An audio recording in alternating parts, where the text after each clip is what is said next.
Hello, you wonderful people, and welcome to another episode of Not to Comic Book. This being your show where I talk about TV shows that are adaptations of comic books. For today's episode, I'm going to talk about the season premiere of Harley Quinn.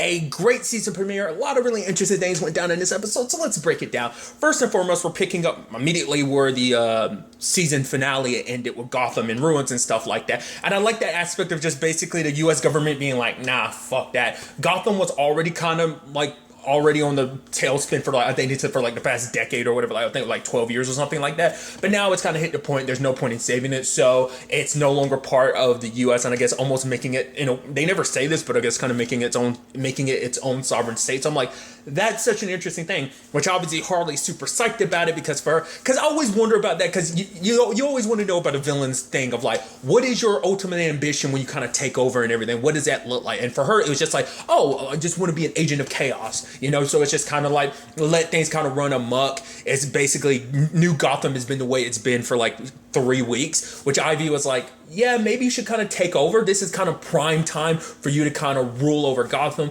But I think for Harley, it's just kind of like she wants it to kind of be everyone's revolution, or just kind of like, and it's interesting because it's like, I think for her, it's like, because the ruling was kind of an old school way of things, so she didn't want to kind of do that. She kind of wanted to do things her way, just kind of like everybody kind of run amok type of situation. I feel bad for that poor bastard who's got his arms ripped off and he's literally in the middle of the street bleeding. I do love that she's got her both her hyenas in this season. I'm like, oh, that's cool. And they're kind of like sled dogs for her.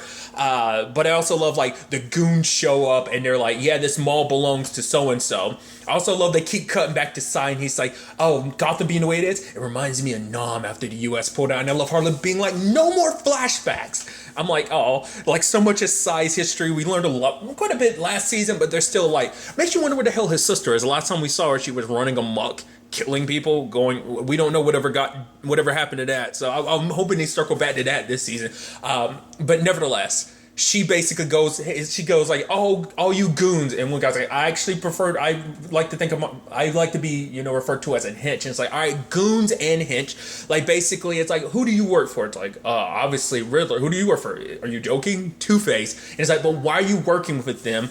It's like, go out there and, you know, kind of, you know, you don't need to follow in their footsteps, be them. And I love that one guy, like, do you mean actually become, like, in the case of Penguin, do you actually mean become the Penguin or become Penguin-like? She's like, you decide, dude. And so all the goons start stepping out, like Two-Face trying to rob a bank, and they hold him up, and it's like, oh, are you trying to rob this place, or are you just getting robbed? Because this place actually got robbed like 15 minutes ago by I forgot who they said it was. Oh, like this guy who was saying that he was Penguin-like. And I love the whole situation of Riddler being on television, and then his henchman Craig being like, I am the Inquisitor, or, and he's like, what the hell are you doing, Craig? And he's like, I got a quiz for you. Who no longer? And I love later on because Ivy points out like, oh yeah, there's like 5 new question-based villains. I love that being a shtick.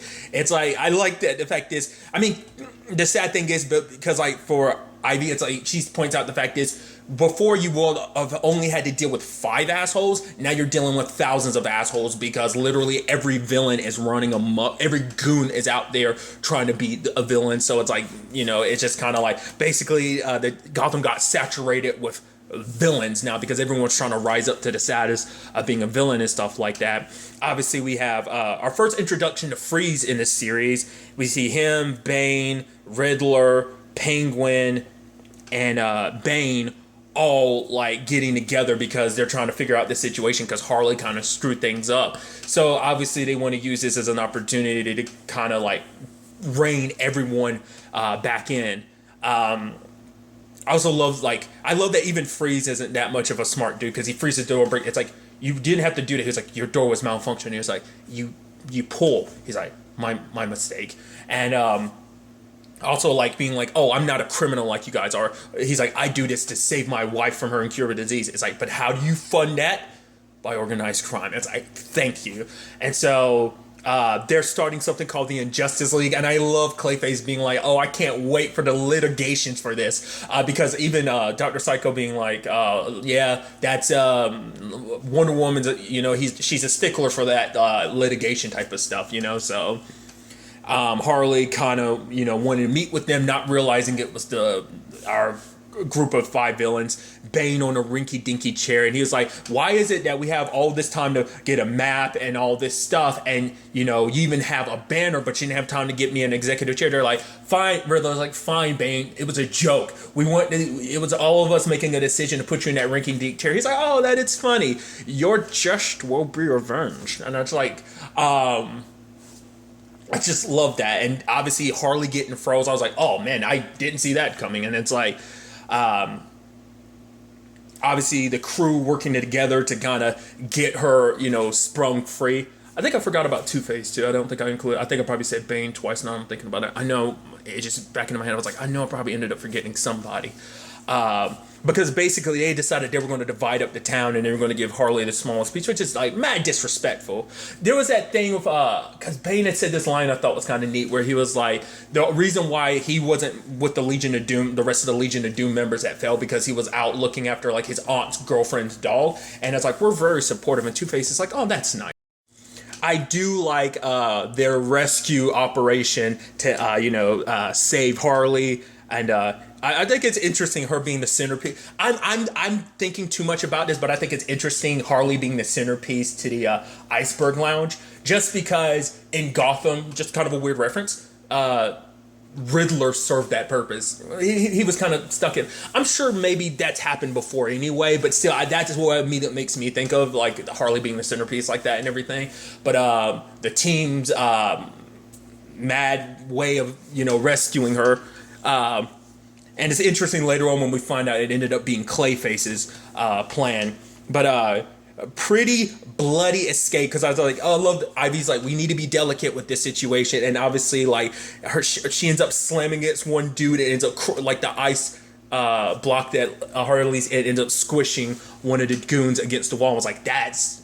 And then like they were able to break her free a little at a time, and she's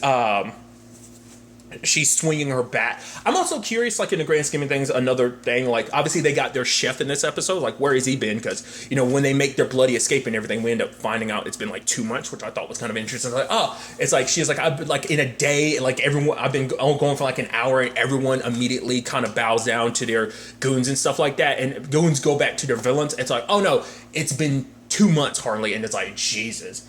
But side note, I love that whole situation with Penguin and Harley. First of all, her biting his nose off, I was like, damn, that's pretty brutal. I was like, oh. And then her killing him, I was like, oh, we doing this. I mean, to be fair, Joker literally killed Scarecrow in the season finale, but I'm like, oh, so no villains are safe. It's like, oh, even if you're a mainstay villain, it's like, we're doing whatever the fuck we want to in this cartoon. We're going to start dropping bodies. I'm like, so it's not just goons that are going to die. We're going to get major Batman staple villains dropping dead. That's so interesting.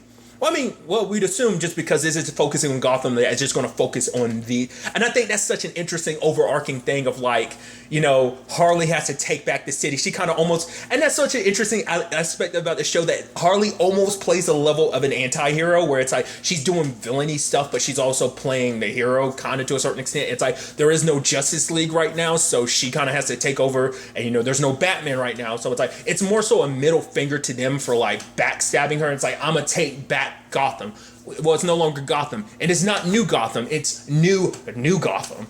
I love that whole thing. It's also interesting too, because it makes me, I mean, maybe this whole thing has happened in the comics before, but also kind of another thing, because like literally Gotham, the TV show, literally the final season was kind of very similar to this. So I'm sure, like I said, I'm sure it's something that's probably popped up in the comic book storyline wise, of like villains kind of running amok in Gotham, like dividing up the sections and like that. I mean, hell, there's even video games kind of like that. I mean, it's like, this is very like Arkham City, Arkham Asylum too, because everyone kind of picked their spots, but more so City, everyone having their territories and stuff like that. So I think that's kind of neat to kind of see that, and it's such obviously a very like effed up and bloody cartoon like this, but I think that's so interesting. Obviously everything with Gordon, because he's falling apart because no Batman. I love that Damian, our little Robin, is deciding to take over the mantle.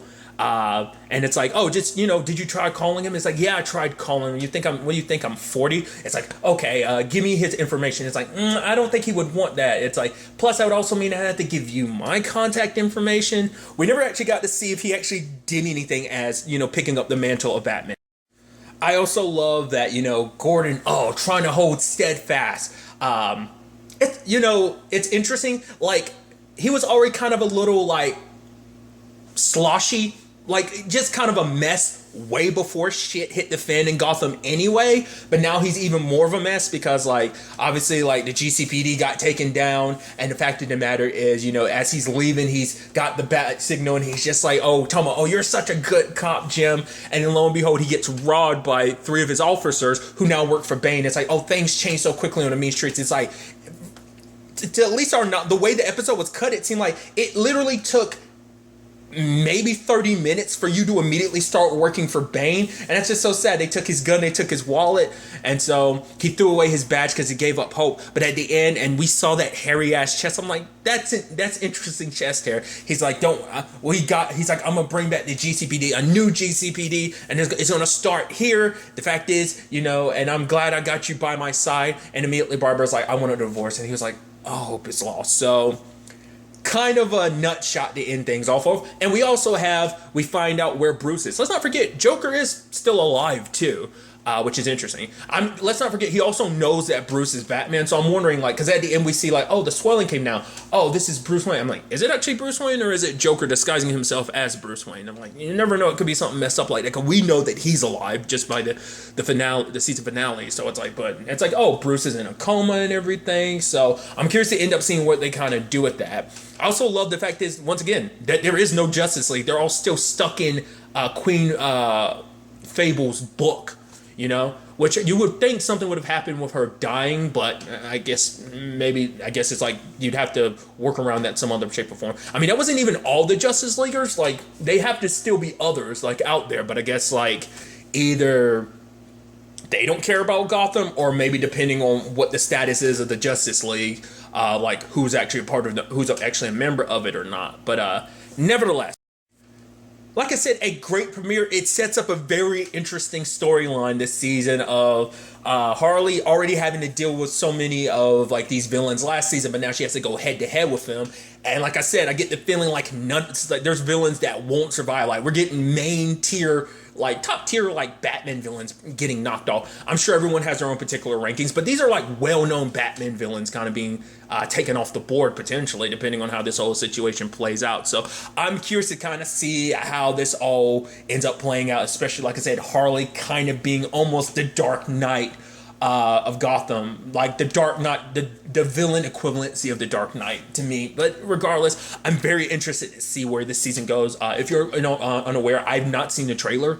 I just figured considering the season was coming out so soon, I was like, I'm not going to watch the trailer now. But so I'm going into the season blind, not knowing what 100% to expect. So I'm very excited to see where things end up going from here.